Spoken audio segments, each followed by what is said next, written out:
திருவள்ளுவரின் வழியில் வாழ்ந்து வாழ்வின் உன்னத நிலையினை அடைய திருக்குறளோடு நாம் என்னும் இந்த நிகழ்விலே இணைந்திருக்கின்ற உங்கள் அனைவருக்கும் முதற்கண் வணக்கம். குறள் எண் 431, அதிகாரம் குற்றம் கடிதல். ஒரு முறை மகாவிஷ்ணுவை சந்திக்க விஸ்வாமித்திர முனிவர் வைகுண்டத்திற்கு சென்றார். மகாவிஷ்ணு விஸ்வாமித்திரரை வரவேற்று விருந்தினர் சிம்மாசனத்தில் அமரும்படி கூறினார். விஸ்வாமித்திரர் சிம்மாசனத்தில் அமர்ந்ததும் அடுத்த வினாடியே சிம்மாசனம் தலைகுப்புற கவிழ விஸ்வாமித்திரர் கீழே விழுந்தார்.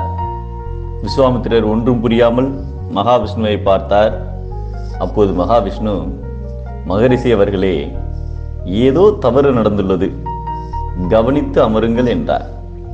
பிறகு விஸ்வாமித்திரர் சிம்மாசனத்தை நன்கு கவனித்து மீண்டும் அமர்ந்த அடுத்த வினாடியே மீண்டும் கீழே விழுந்தார்.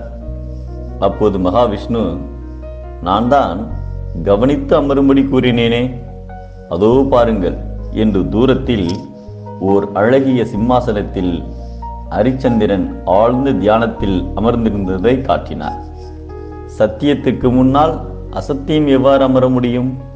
அதனால்தான் உங்கள் சிம்மாசனம் உங்களை கீழே தள்ளியது என்று மகாவிஷ்ணு கூறினார்.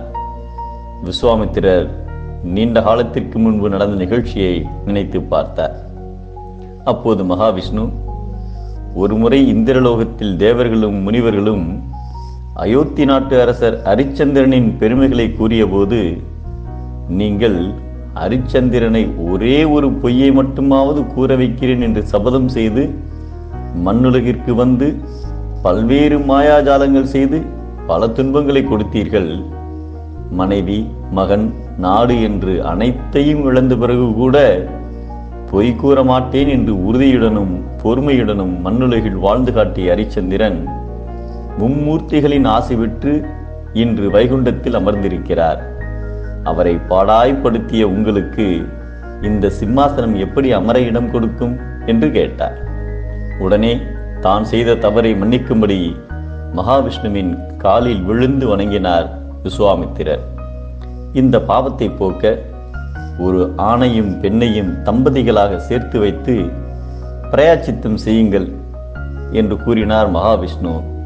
அதன் காரணமாகவே விஸ்வாமித்திரர் ராமபிரானை மிதிலை நகருக்கு அழைத்து சென்று சீதையை திருமணம் செய்து வைக்க நேர்ந்தது.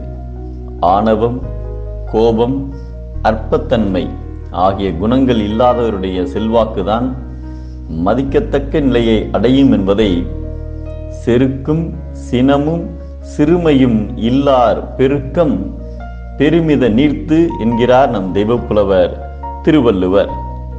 ஆணவம் இருந்தால் அழிக்கும், அன்பே வாழ்வை பெருக்கும்